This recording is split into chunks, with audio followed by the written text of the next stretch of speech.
Hey troops, it's Roy from Geeks Adventures. Woohoo! So got a toy review today. The Page Punchers line that McFarlane Toys have been doing. Kinda liking them a lot. Just because we're seeing a lot of alternative, even in the DC multiverse, you see a lot of them, but you see a lot. Not that there's any shortage of page punchers with Batman, but it has a feeling that as the series evolves, we see more different groups of characters. For instance, Aquaman, the Flash. They've gotten their due as well. Unfortunately, well, actually, no, I did do a review of the Black Manta figure, which was really cool. Um, so as time has passed, it's been kind of fun to see what new lines they're creating. And each of them, it looks like each of them is connected to specifically to the storylines that are contained with the comic books that they're packed with. So this next one is a Superman one. It's the Ghosts of Krypton set with Superman from Earth 1 and Earth 2, Val Zod, General Zod, and Brainiac as the villain. So let's take a look, see what we got. These are all packed in. I'm not too sure. They're now packed in clamshell boxes like these. They're a challenge. You want to have your X-Acto knife, utility knife, big old lightsaber chainsaw ready. The figures are packed in a tray inside, and then there's another layer inside as well where the comic book is packed as well. Let me see if I can get you to see it here. Yeah, here we go. See it. This is the back of the clamshell, and it's got like another layer, and you cut this open, and this is where the comic book is. Each of them, of course, are packed with the usual card and with the usual stand. Something very important also with this line, with each, the 4 comic books are different. They tell a 4-part story. So Superman Earth 1 Kal-El is part 1. General Zod is part 2. Superman Earth 2 Val Zod is part 3. And the last part is Brainiac. Now, what do we got? Well, we'll get to it. Let me start with the villains. This is Brainiac, and this is General Zod. Beautifully done. Let's start with Zod here. Love the all 4 figures are beautiful recreations of the art from within the comic books. For instance, this is Zod in the book. Love this translucent plastic look. It's just beautiful. And as usual with McFarlane Toys, the detail is just gorgeous. Look at this thing. Beautiful piece of work. I love the fact that it looks like, it's reminiscent of the Kryptonian armor from the General Zod figure I did a while ago, kind of reminiscent of that look. And of course, you got 5 tons of articulation. The Brainiac figure. Oh, first time I saw the shots for this, I was just like, oh, how cool. Like Brainiac hooked up with a xenomorph. And again, same thing. Look at the detail. And I love the fact that it's not just, a humanoid robot-y looking thing. They just went all out to create this kind of nightmarish looking thing. When the figure is packed, the 5 arms are detached and are and lay in the plastic tray. So that makes it easier for packaging. The arms do fit in pretty well. As far as articulation goes, these arms, let's see here. This arm, the removable arms, they're mostly for cosmetic purposes, to be frank. There is rotation, and at least for this big arm that's got the big claw on it, it does move a little bit. The rest of these, from what I can tell, only do rotation only, but the poses that they're sculpted in are pretty cool, so it's all right. The rest of the figure, though, the bigger arms and limbs have the usual trademark 20 million tons of articulation. Um, and you get the little. Where'd the app crunch go? App crunch is in here somewhere. Oh, there it is. A little bit. There. Now for the Superman figures, also beautifully done. Now in the story, so that they can enter the Phantom Zone because of comic book reasons, they don't just wear their usual Superman suits. They wear special armor. And this is Val-Zod. And as you can see from the armor, it is beautifully sculpted. Lots of panels, rivets, all sorts of stuff. The figure's gorgeous. Cloth goods cape. I've always been, I prefer plastic, but that's just me. But these drape well for cloth goods, so hey, it works. Now the Superman figure, the armor is the same design armor.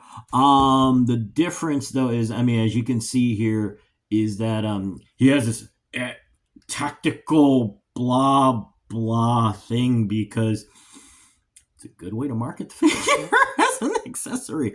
The armor in general comes off pretty easily. It's like a soft, malleable plastic, so it comes off pretty well, except for this mask. The only thing I could figure out is that you pop the head off to get the mask off, which I do not want to risk because I waited a long time for this figure. I ain't gonna break it that soon. So, confession, I demented it. I cut the little. There's a little thing back here, so I cut it in half.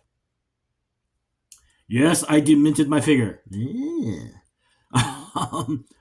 The additional armor is really cool also. I mean, look at this sense of detail. Now you're going, how come Val-Zod didn't get any?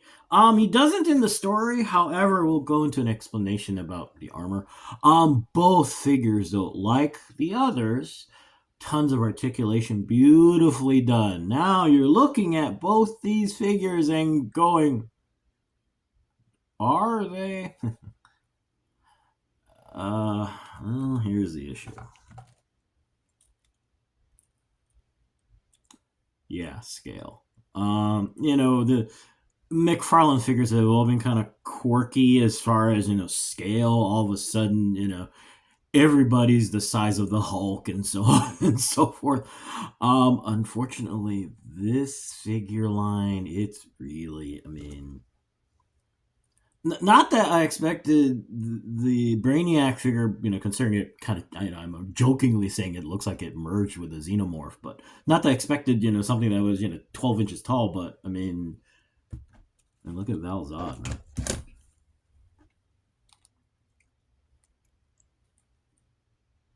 Now, how much bigger is this? Here is the Arkham Knight's Batman, which is one of the bulkier.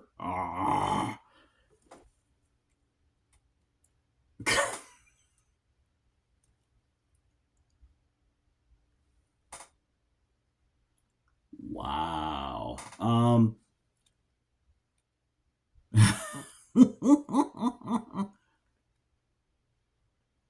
Wow, Val, you're eating your Wheaties. 2 bowls. So yeah. And I guess the thing too is that it's not just a little bit bigger, but substantially bigger. I mean, even in terms, I mean, you look at the overall bulk of the figure is massive. The only thing, actually, I just thought of this. The one thing maybe that might have caused that is that in order to machine the armor for that, maybe that's why. But yeah, I mean,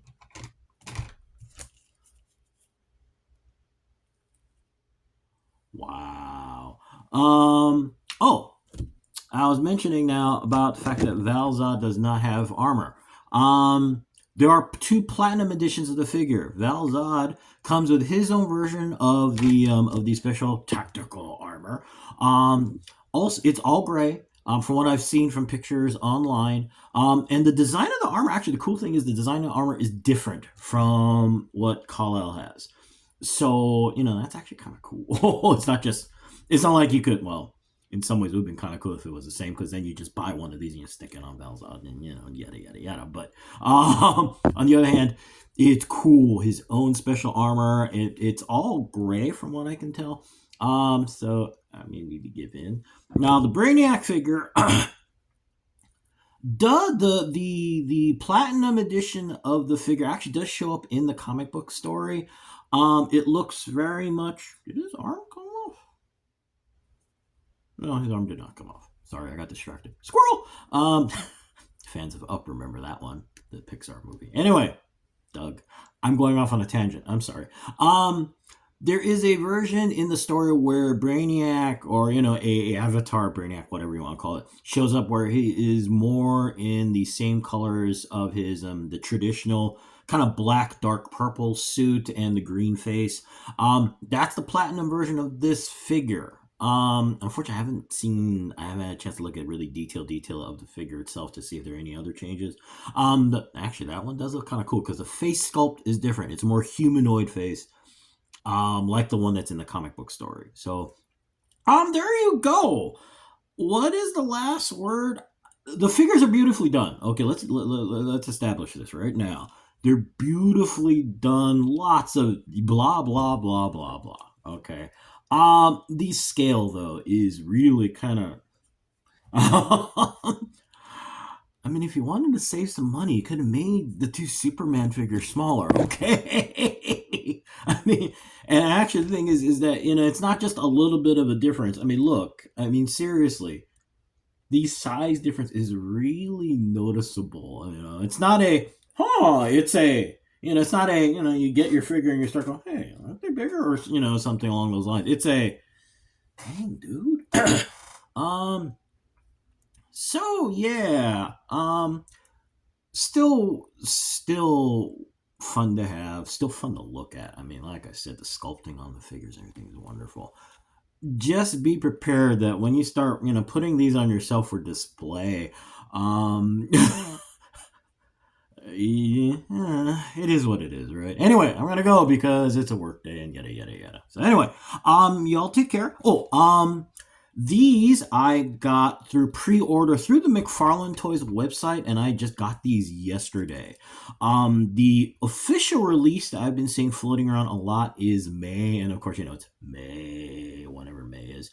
And the Valzad Platinum figures, actually, I think all of them are showing up on the secondary market on eBay. So I would say that at this point, they're on the way, like literally on the way. I would imagine if you're getting your pre-order through. Well, actually, the other funky thing I noticed once is that I did a pre-order through McFarlane, but another toy set got their shipment in sooner. So oops. But anyway, in a nutshell, though, these are on the way. So whether it's your local shop, your favorite big box store. Actually, I think I have seen on YouTube, folks have been saying, "Oh, so and so store's got them on the shelf." So keep your eyes open, and you'll be able to get them. So yeah, there you go. So yeah, we're gonna go. It's issues, but they're so pretty, so precious. Anyway, I'm gonna go. So hey, y'all take care. May the force be with you. May the odds be in your favor, and as always, be good to each other. Okay, peeps. Bye.